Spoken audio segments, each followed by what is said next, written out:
Hello दोस्तो, नमस्कार. चॅनलमध्ये तुमच्या सर्वांचं स्वागत आहे. चॅनलला पहिल्यांदाच व्हिजिट केल्यास तर चॅनलला सबस्क्राईब करा. तर आज आहे 23 सप्टेंबर आणि आपण आजचा मार्केट व्यू पाहणार आहोत. कसं होतं मार्केटमध्ये प्रॉफिट बुकिंग का होती, कोणत्या सेक्टरमध्ये तेजी होती, कोणत्या सेक्टरमध्ये मंदी होती, त्यासोबतच काही न्यूज कव्हर करण्याचा आपण प्रयत्न करूया. तर आपण सुरुवात करूया. वेट जे आपले सेक्टरल इंडेक्स आहे त्याच्यापासून आपण सुरुवात करूया. तर इथे तुम्ही पाहू शकता निफ्टी 50 हा स्टॉक निफ्टी 50 आज चांगलाच दबाव होता. तुम्ही पाहू शकता सर्व सेक्टरमध्ये तसं जर पाहिलं तर आज चांगलाच दबाव होता. सर्व आज रेडमध्ये क्लोज झालेले आहेत. म्हणजे मार्केटवरती चांगलाच दबाव होता. गेले 2 दिवस मार्केटवरती चांगलाच दबाव आहे. याचं कारण म्हणजे पुन्हा एकदा ते ट्रम्प यांच्याकडून ते H1B1 विजाचे जे रिस्ट्रिक्शन आहेत त्यात आणि कोणते याच भूतीने काय होते की याच्यामुळे अजून काही ते नवीन रूल्स आणू शकतात का, अजून असा नवीन काय मार्केट हे रूल्स आणू शकतात की ज्यामुळे इंडियन मार्केटवर दबाव होईल. हे होतच असतं. आता हे मला तर वाटतं इंडियन एक ग्रोईंग इकॉनॉमी आहे. तर सर्वजण तुम्ही पाहू शकता इंडियावरती एक दबाव आणत आहेत. म्हणजे जसं की युएसने सुरुवात केलेली आहे.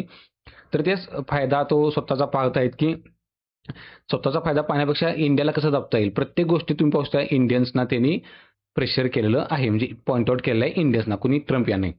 रेस तुम्ही मार्केटवरती सलग दुसरा दिवस पण आज इथे तुम्हाला दबाव दिसत आहे. तुम्ही पाहू शकता. त्यानंतर जर आपण सेक्टरल जर विचार केला तर आपण सेक्टरल पण पाहूया. सेक्टरलाच कसं होतं. सेक्टरमध्ये जर पाहिलं आपण तर तुम्ही पाहू शकता ऑटो सेक्टरमध्येच चांगली 0.6% तेजी होती. त्यानंतर मेटल सेक्टरमध्ये चांगली तेजी होती आणि त्यानंतर होती पीयूसी बँकमध्ये. पीयूसी बँकमध्ये माझ्या मागचा जो विकेंडचा व्हिडिओ होता त्यात मी पीयूसी बँकचा पॉईंट कव्हर केला होता आणि ऑटो सेक्टरचा पण एक पॉईंट कव्हर केला होता. ऑटो सेक्टर आज चांगल्या तेजीत होतं. ते याचं कारण म्हणजे की काही जे ऑटोचे जे हे आहेत सेल्स झालेले नंबर्स आहेत ते बाहेर आलेले आहेत. कारण का काल होता जो 22 सप्टेंबर आणि कुणाला फायदा होणार होता जास्त ऑटो सेक्टरला कालपासून. मग जवळपास सर्वच गाड्यांचे त्यांचे आकडे त्यांनी रिव्हल्स केलेले आहेत की कोणत्या कंपनीने किती गाडी विक्री केली. जवळपास मला वाटते हुंडाईने काहीतरी 11,500 गाड्यांचं बिकवाली केलेली आहे. टाटा मोटर्सने 10,000ची बिकवाली केलेली आहे. मोटर्स पूर्ण गाड्यांचे जे सॅलॉट एका दिवसात जे जीएसटीचा जो रेट कटचा फायदा आहे तो त्याचा फायदा त्या कंपनींना झालेला आहे. त्यामुळे आज तुम्हाला ऑटो सेक्टरमध्ये चांगली तेजी झालेली आहे. आणि निफ्टी मेटल सेक्टरमध्ये पण आज चांगली तेजी आहे. याचं पण कारण हेच आहे की नोमोर यांनी एक रिपोर्ट आणलेला पेश केला आहे आज, जेणेकरून त्याचं महत्त्वाचं कारण काय जे चायना काय करणार आहे की ते त्यांचं प्रोडक्शन जे आहे ते कट करणार आहे. स्टील प्रोडक्शन आहे ते कट करणार आहे. आता स्टील प्रोडक्शन कट करणार आहे याचा फायदा इंडियन मेटल सेक्टरला कसा होईल तर ते समजून घेऊया आपण. तर इंडियन मेटल सेक्टरला याचा फायदा असा होणार आहे की चायना प्रोडक्शन कमी करणार आहे. तर त्याचं प्रोडक्शन कमी करणार आहे म्हणजे काय ते एक्सपोर्ट पण त्यांचा कमी होणार आणि एक्सपोर्ट कमी झाला की इंडियामध्ये त्यांचा काय होणार आहे इम्पोर्ट हा पूर्णपणे म्हणजे कमी होणार आहे as compare to previous year. तर नोमोर सांगितलं जवळपास 9 ते 10% त्यांचा इम्पोर्ट कमी होणार आहे चायनाचा इंडियामध्ये. हाच इम्पोर्ट कमी झाल्यामुळे काय होणार आहे इंडियन मेटल सेक्टरला तरी चांगली ग्रोथ मिळणार आहे. त्यांचं चांगलं कन्झ्युमिंग होणार आहे.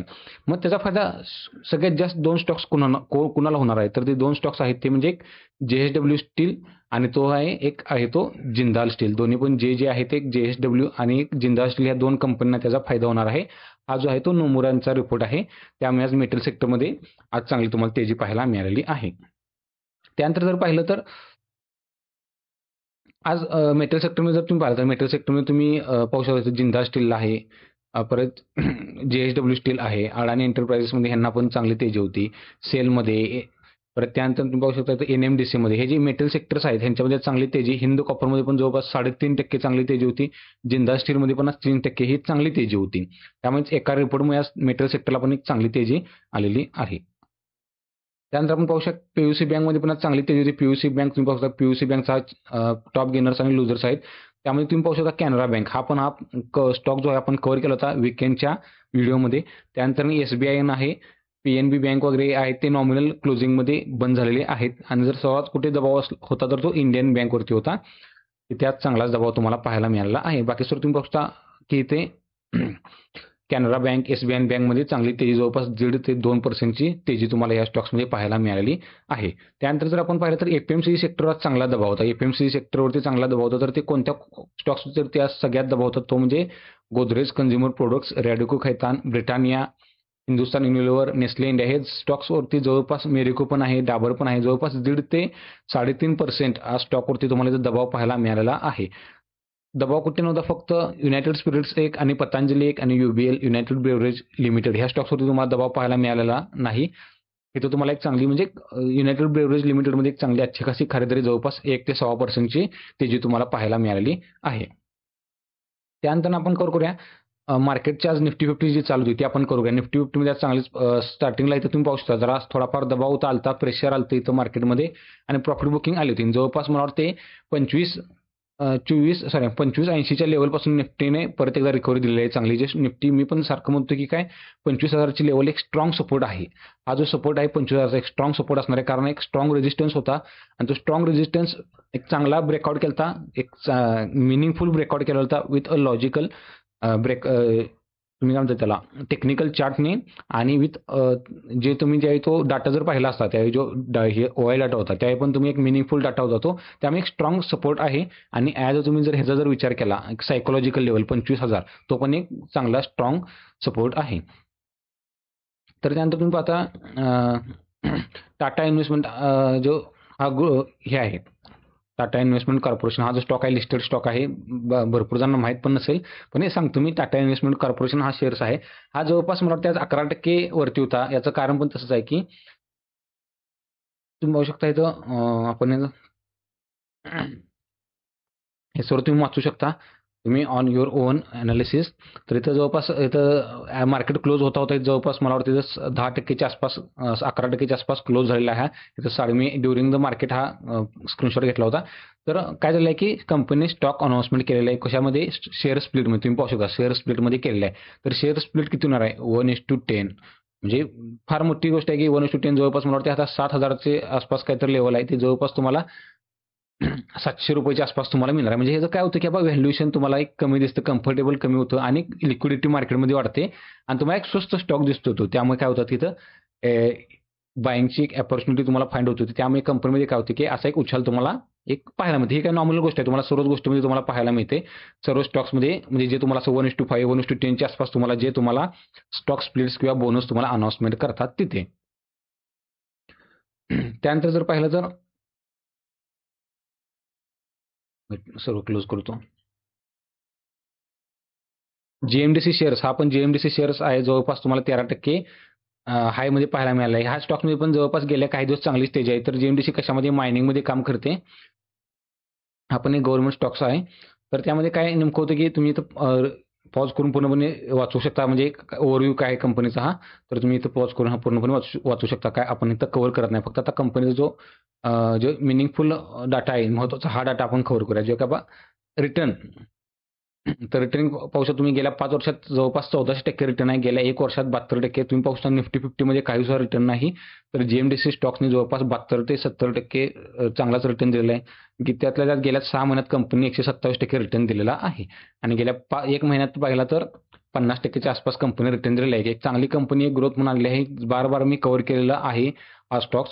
याचं कारण पण तसंच आहे की एक स्ट्रॉंग आउटलुक होता कंपनीमध्ये, त्यामुळे आपण त्याला आणि सस्ता व्हॅल्युएशन होता, त्यामुळे आपण त्याला कव्हर करत होतो. त्यानंतर आज जर पाहिलं तर हा स्टॉक जो आहे तो चांगल्याच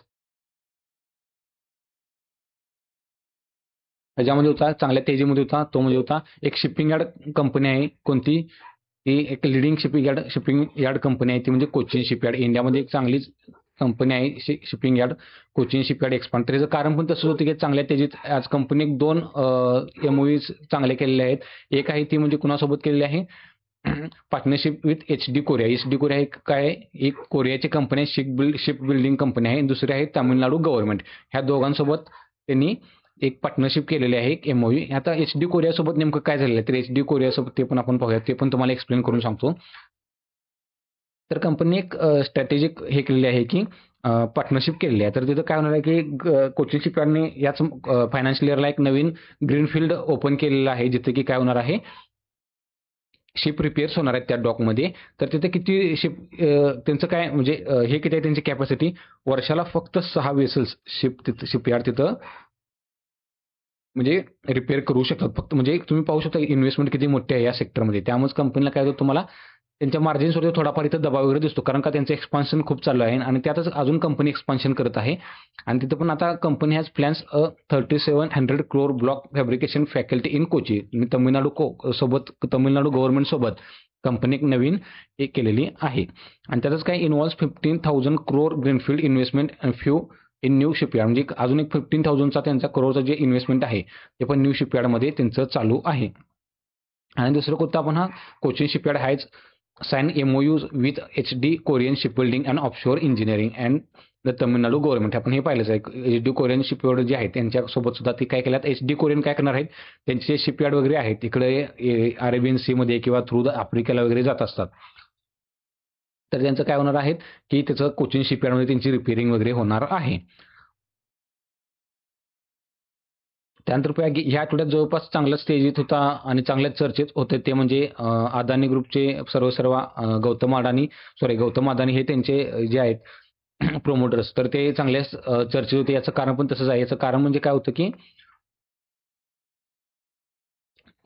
सेबीने जे क्लीन चिट दिलेली आहे त्यांना, की कशामध्ये, की हिंडनबर्ग जे रिपोर्ट आहेत जे कशामध्ये काम करत होते, की बाबा रिसर्च आणि अनालिसिसमध्ये काम करत होते, त्यामध्ये ते हिंडनबर्ग काम करत होते. तर ते तर त्यांनी काही मागच्या मला वाटते 2023ला फेब्रुवारीमध्ये त्यांनी रिपोर्ट आणलेला होता आणि लास्ट इयर ह्या वर्षी बहुतेक जानेवारी किंवा डिसेंबर एंडला एक त्यांनी रिपोर्ट आणला होता अदानी ग्रुप समोरती, एक मॅनिप्युलेशनचा एक आणलेला जो लास्ट सीझनचा जो रिपोर्ट होता तो, की काय अदानी काय करतात की ते स्वतःचे पैसे वेगवेगळ्या फर्म थ्रू त्या कंपन्यांना प्रोव्हाइड करून तिथून ते काय करत होते, स्वतःचे स्टॉक्स बाईंग करून एक मॅनिप्युलेशनचा प्रयत्न करत होते. असा एक त्यांचा एक मोठा आरोप होता या कंपनीवरती.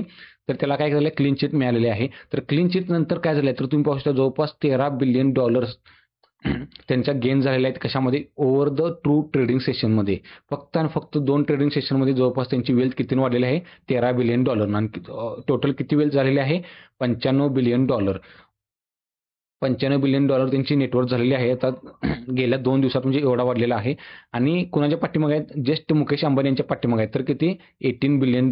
मुकेश अंबानी यांचे किती तुम्ही पाहू शकता इथं, अदानी यांची आहे 95.7 बिलियन डॉलर आणि मुकेश अंबानी यांची आहे $98.6 बिलियन. म्हणजे जवळपास तुम्ही म्हणू शकता मोठामोठी $3 बिलियन पाठीमागं आहेत गौतम अदानी. तर इथं झाला आहे आपण अदानी समोर आपण कव्हर केलेला पॉईंट. हे आपण पाहू शकतो मी कसा एखादा रिपोर्ट एक चांगलाच तुम्हाला इथं तेजीमध्ये दिसू शकतो. कसं असते स्टॉक्समध्ये तुम्हाला एक लक्ष ठेवणं फार गरजेचं असतं, की बाबा अशा स्टॉक्समध्ये पण थोडंफार माझं मत आहे की लांब राहणे. आपण कोणताही बाय किंवा सेलचं रिकमेंडेशन देत नाही. पण सारखं समजा एखाद्या स्टॉक्सवर सारखं इलिगेशन येत असतील, तर अमेरिकेनं पण मध्ये एक त्यांच्याकडे एक इलिगेशन लावलं होतं, की कोणतं, की घुस देऊन त्यांनी काय करतात, कॉन्ट्रॅक्टर जिंकत असतात. एक अमेरिकन कंपनीच आहे की जे पण असं ते हिंडनबर्ग सारखं काम करतं. तर त्यांनी त्यांच्यावर इलिगेशन लावले होते की काय करतात, की घुस देऊन, म्हणजे एका इंडियातल्याच एका PUC कंपनीला त्यांनी घुस म्हणजे काय, पैसे देऊन, तुम्ही त्याला म्हणतात मग पैसे देऊन ते एखादं टेंडर खरेदी करणे. तर तसं त्यांनी काम केलं होतं. त्यांचं ॲलिगेशन आहे ते पण, त्याचं पण त्यांचं काम चालू आहे, सॉरी केस चालू आहे ती पण.